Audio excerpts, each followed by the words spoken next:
नमः नमः सिद्धेभ्यः। मंत्र नाम का हमें प्राणों से प्यार, मंत्र नाम का हमें प्राणों से प्यार।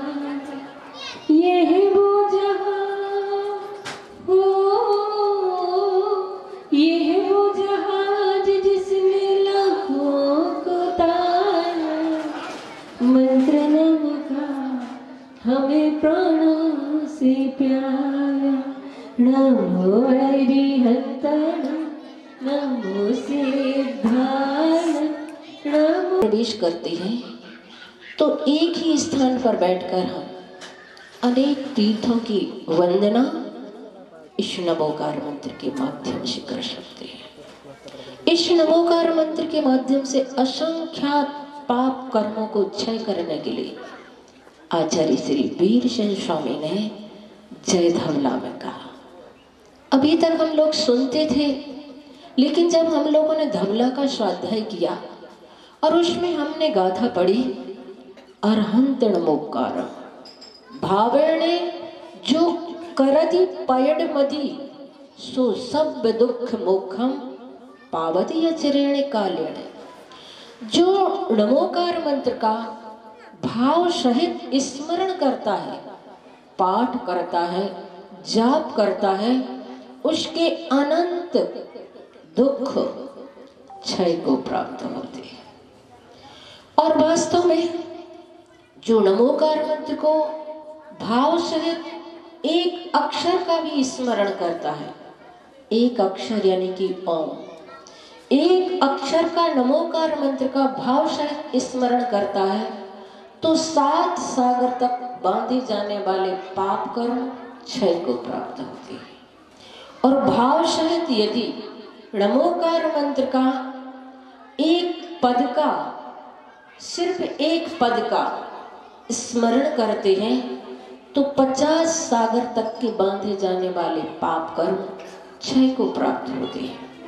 और भाव सहित यदि नमोकार मंत्र के पूरे नमोकार मंत्र का एक बार हम स्मरण करते हैं तो 500 सागर तक के किए जाने वाले पाप कर्म क्षय को प्राप्त होते हैं। इस प्रकार से ये नमोकार मंत्र हमारे पापों को क्षय करने में और कषायों को मंद करने में कारण बनता है। इसलिए बड़े बड़े अनुष्ठान जब किए जाते हैं तब उसको सानंद संपन्न करने के लिए मंत्र जाप किया जाता है। और आप लोग तो बड़े सौभाग्यशाली हैं, ऐसा विधान कर रहे हैं जिसमें हर अर्घ के साथ नमोकार मंत्र जुड़ा हुआ है। ओम ह्रीम अरहम अस्या उषा नमः। अस्या उषा में 5 परमेष्टि गर्भित हो जाती है। ऐसे नमोकार मंत्र को आप हर अर्घ में नमस्कार करते हुए, स्मरण करते हुए अर्घ समर्पित करते हैं। नमोकार मंत्र की एक खासियत है कि इसमें किसी व्यक्ति विशेष को नमन नहीं किया गया है, किसी तीर्थंकर विशेष को नमन नहीं किया गया है, किसी साधु विशेष को नमन नहीं किया गया है। नमोकार मंत्र में व्यक्तित्व को नमस्कार किया गया है। नमोकार मंत्र में व्यक्ति को नहीं, व्यक्ति की शक्ति को नमस्कार किया गया है। नमोकार मंत्र में हमने उन्हें नमन किया है जिन्होंने अपने भीतर की सभी कर्म शत्रुओं को मार गिराया है। ऐसे अरहंतों को नमन किया है। नमोकार मंत्र में उन सिद्धों को नमस्कार किया है जिन्होंने अपने मन के सभी मनोरथों को सिद्ध कर लिया है। नमोकार मंत्र में जो आचरण के प्रतीक बन गए हैं, ऐसे आचार्यों को नमन किया है। नमोकार मंत्र में जिन्होंने अपने ज्ञान के आवदार मोतियों को विखेरा है, ऐसे उपाध्याय परमेष्टियों को नमस्कार किया है। और जो साधना के शिखर पर जा बैठे हैं, ऐसे साधुओं को नमस्कार किया है। वास्तव में नमोकार मंत्र जिसे हम महामंत्र कहते हैं, अपराजित मंत्र कहते हैं, मूल मंत्र कहते हैं। ये मंत्रों का राजा कहा गया है। और कोई भी मंत्र बीजाक्षर के बिना पूर्ण नहीं होता। पर नमोकार मंत्र की ये विशेषता है कि उसमें ओम ह्रीम श्रीम क्लीम ऐम अरहम अस्या उषा ऐसा कुछ भी नहीं दिया गया है, एक भी बीजाक्षर नहीं है। फिर भी उसके प्रत्येक अक्षर बीजाक्षर के रूप में है। ज्योतिष शास्त्र कहता है कि बिना बीजाक्षर के कोई मंत्र पूर्ण नहीं होता, पर नमोकार मंत्र एक अपवाद रूप में है, वह संपूर्ण मंत्र माना जाता है। ऐसे नमोकार मंत्र को जो भी स्मरण करता है, उस नमोकार मंत्र के माध्यम से आप लोगों ने सुना होगा एक ग्वाला सुभग नाम का, जो कि अंग देश के राजा धात्रीवाहन, जिनकी रानी का नाम अभयमती था, और उसी नगर में वृषभदास नाम के सेठ थे, जिनकी सेठानी का नाम जिनमती था। उनके यहाँ सुभग नाम का ग्वाला उनकी गायों को चराने का काम किया करता था। प्रतिदिन गायों को जंगल ले जाता था। एक दिन लौटते समय सांझ के बेला में उस ग्वाला ने देखा कि एक मुनि महाराज ध्यान मुद्रा में बैठे हुए हैं। इतनी कड़कती ठंड, ये मुनि महाराज कैसे सहन करेंगे? वह तो सिहर गया, उसकी आत्मा किलप उठी और वहीं मुनि महाराज के चारों तरफ अग्नि को जलाता हुआ बैठ गया। जब सुबह हुई, मुनि महाराज की ध्यान मुद्रा टूटी, तो उन्होंने सोचा ये कोई भद्र है, भव्य है, इसका कल्याण होना चाहिए। और उन्होंने उस सुभग नाम के ग्वाले को नमो अरिहंताणम सिर्फ इतना जाप करने के लिए कहा और अपनी जंघा पर हाथ रखा, आकाश मार्ग से विहार कर गए। अब तो ग्वाले को और ज्यादा श्रद्धा होगी। इस मंत्र में इतनी शक्ति है। वह ग्वाला उठते बैठते खाते पीते चलते फिरते हर समय नमो अरिहंताणम ही बोला करता था। एक दिन वह गायों को चराने के लिए गया। गायें दूर दूर तक फैल गईं और एक वृक्ष के नीचे विश्राम करने लगा, सो गया। और जब उसकी नींद खुली तो देखा गायें तो गंगा नदी पार कर गई। वह गायों को लाने के लिए उस नदी में ही कूद गया। एक काष्ठ का नुकीला हिस्सा उसके पेट में चुभा, जिसके कारण उसके लिए मर्मांतक वेदना हुई और उसकी मृत्यु का निकट समय उसने जाना तो नमो अरिहंताणम का जाप करने लगा। और उसने निदान किया कि मैं अपने सेठ के यहाँ पुत्र के रूप में पैदा हूं। और इस निदान के कारण वह नमोकार मंत्र का जाप करता हुआ जब उत्पन्न हुआ तो वृषभदास सेठ के यहाँ सुदर्शन नाम से उनका जन्म हुआ। सेठ सुदर्शन की कहानी आप सभी को मालूम है। उनकी शरीर की इतनी सुंदरता कि महिलाओं की रानियां भी आकर्षित हो जाती थी उनके रूप सौंदर्य को देख करके। भगवान की भक्ति करने से, नमोकार मंत्र का जाप करने से उन्होंने सहज ही ऐसा सब कुछ प्राप्त किया, ऐसा वैभव प्राप्त किया। और जिंदगी के अंतिम क्षणों में उन्होंने मुनि पद धारण करके आत्म कल्याण किया। तो बंधुओं, वास्तव में नमोकार मंत्र एक ऐसा मंत्र है जो हमारे आत्मा को जागृत करने में कारण बनता है, सुसुप्त चेतना को चैतन्य बनाने में कारण होता है।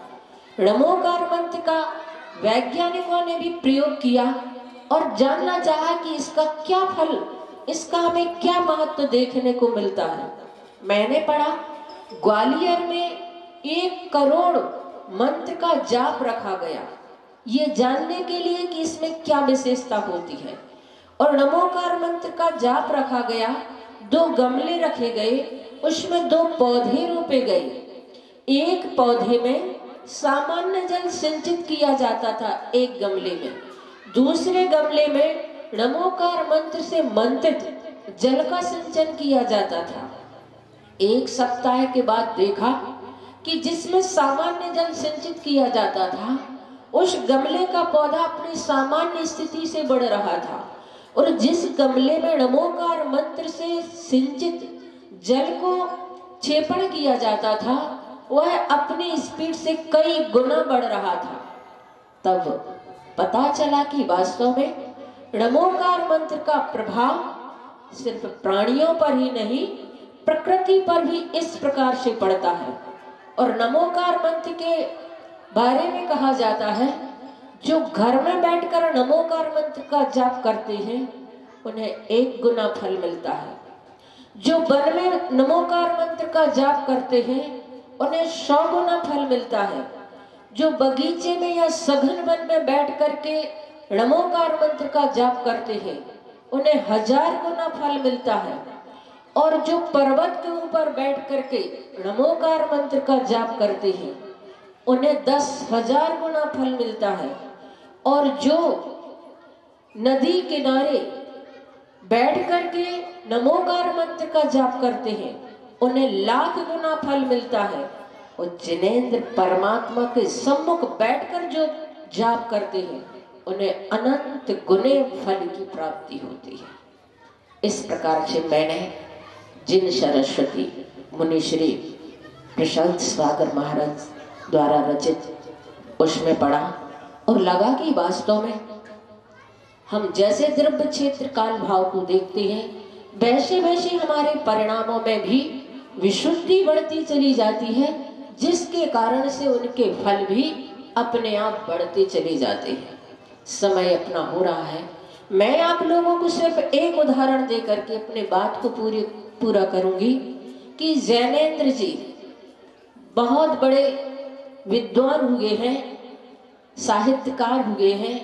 यंग जनरेशन तो शायद ही उनको जानती हो। उनके लिए लकवा हो गया था अपनी जिंदगी के अंतिम क्षणों में। उन्हें बहुत परेशानी होती थी बोलने में। उनके गले में बहुत सारा कफ संचित हो गया था जिससे वे बोल नहीं पाते थे।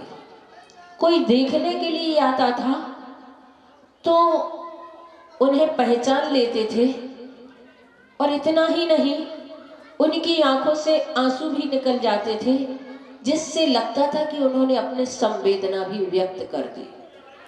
डॉक्टर को जब उन्हें दिखाया गया तो डॉक्टर ने कहा अब बचने की कोई चांस नहीं है, बस अब तो अपने भगवान को याद करो। जैनेन्द्र जी ने अपने संस्मरण में लिखा, उस दिन मुझे लगा कि जिंदगी में भगवान की कितनी जरूरत होती है। उन्होंने नमोकार मंत्र पढ़ा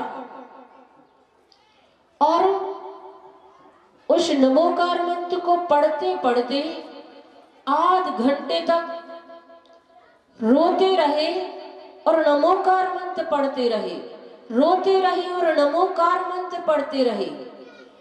नमोकार मंत्र पढ़ते पढ़ते उन्होंने खूब जी भर करके रोया, और थोड़ी देर बाद डॉक्टर फिर देखने के लिए आए। उन्होंने पूछा, मिस्टर जैन अभी आपने कौन सी मेडिसिन ली? नर्सेस से पूछा गया, इन्हें कौन सी दवाई दी गई? नर्स ने कहा, अभी तो कोई दवाई नहीं दी, आपने जो ईश्वर का स्मरण करने के लिए कहा वही कर रहे हैं ये। जैनेन्द्र जी ने अपनी जिंदगी के अंतिम संस्मरण में लिखा कि उस दिन मुझे ऐसा लग रहा था कि इतने निर्मल परिणामों से मुझे पूरे जीवन भर भगवान को स्मरण करना था, जो आज मृत्यु के अंतिम समय में भगवान को स्मरण कर रहा। मैं अपनी इस भूल पर पछताया और भीग गया। बंधुओं, कहीं ऐसा हमें न पछताना पड़े। इसलिए मैं आप लोगों से कहना चाहती हूँ कि हमारे पास ऐसा एक महामंत्र नमोकार मंत्र है, जिसका तुम्हें अभी उससे परिचय नहीं है। मैं आपको एक बात बता दूं, किसी भी मंत्र के साथ सबसे बड़ा दुर्भाग्य ये है कि हम उसे मानते तो बहुत अधिक है, मगर उसके संबंध में जानते या तो बहुत कम है या फिर बिल्कुल भी नहीं जानते। अगर मानने के साथ साथ हम उसे जानने लगे तो उसकी तेजस्विता और अधिक बढ़ जाती है। नमोकार मंत्र को ही लें। कोई आपसे पूछे कि आप नमोकार मंत्र को क्यों मानते हैं, क्या श्रद्धा विभूत होकर के मानते हैं, तो श्रद्धा का तत्व मंत्र के साथ जुड़ जाएगा। कभी कभी ऐसा हो जाता है कि हम लोभ के कारण मानते हैं, कभी कभी भय से मानते हैं, कभी कभी ऐसे ही मानने लगते हैं। इन सब से मंत्र का कोई संबंध नहीं है। मंत्र का संबंध तो हमारे उपयोग को स्थिर करने के लिए है, हमारी आत्मा की सुषुप्त शक्तियों को जागृत करने के लिए होता है। मंत्र हमारी सोई हुई शक्ति को जगाता है, मूर्त और स्फूर्त करता है, उन्हें ताजगी देता है। इसलिए बंधु, हम इस मंत्र से कुछ प्राप्त करें। हमें इस मंत्र से अपनी जिंदगी में वो हासिल हो जो अनंत अनंत सिद्ध परमेश्वर ने प्राप्त किया। कहीं ऐसा ना हो जाए कि मैंने पढ़ा कि एक व्यक्ति बाजार से घोड़े को लेकर के भागा। अब आप समझ गए होंगे कि वो कौन से बाजार में होगा और उसकी बुद्धि भी कैसी होगी। वह व्यक्ति जानता कुछ नहीं था। उस घोड़े को उसने अपने घर में 4-8 दिन तक तो बांध करके रखा, उपयोग करना जानता ही नहीं था। सो सोचने लगा कि इसे तो दूसरे बाजार में जाकर के बेच दे तो कुछ पैसे ही प्राप्त होगा। सो जाकर के दूसरे बाजार में उस घोड़े को खड़ा कर दिया। अच्छी नस्ल का घोड़ा था। खरीदने वाले आए जो पारखी थे, पूछा, क्यों भाई साहब, इस घोड़े को बेचना चाहते हो? उसने कहा, हाँ, बेचना ही चाहता हूं। कितने में दोगे? तो अब जो उसे कुछ मालूम ही नहीं था तो वो क्या बोलता। उसने कहा, तुम बताओ, तुम कितने में खरीदना चाहते? ऐसे बहुत सारे लोग आए और बहुत सारे लोग पूछ करके चले गए।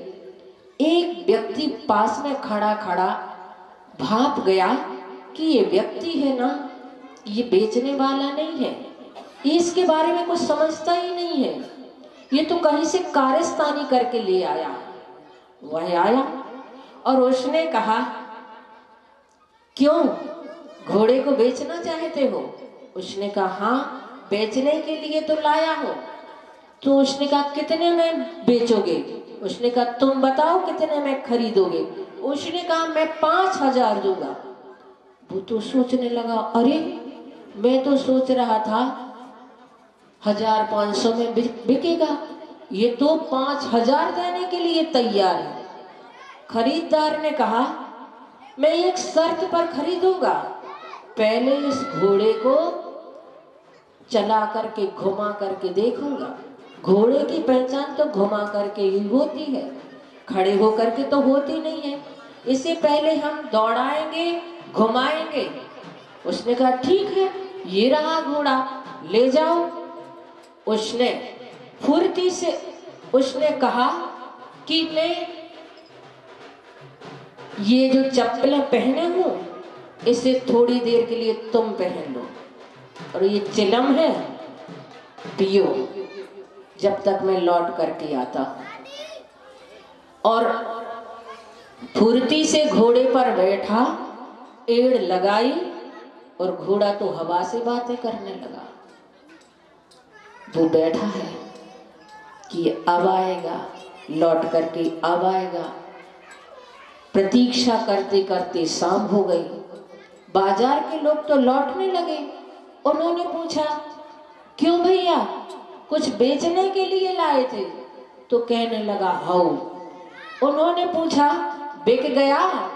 तो कहने लगा, हाउ बिक गया। तो कहा, चलो वापस लौट करके। फिर कहने लगा, थोड़ी और प्रतीक्षा कर लें, थोड़ी और प्रतीक्षा कर लें। उन्होंने कहा, बेचने के लिए क्या लाए थे?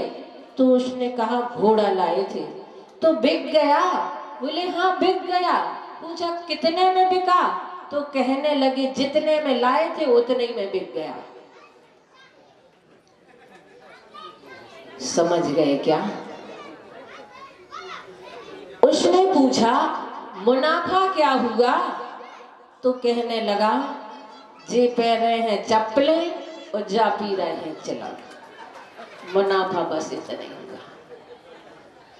बंधुओं, जिंदगी की ढलती सांझ में कहीं ऐसा हमारे साथ ना हो जाए कि हम जैसे आए थे वैसे ही चले जाए।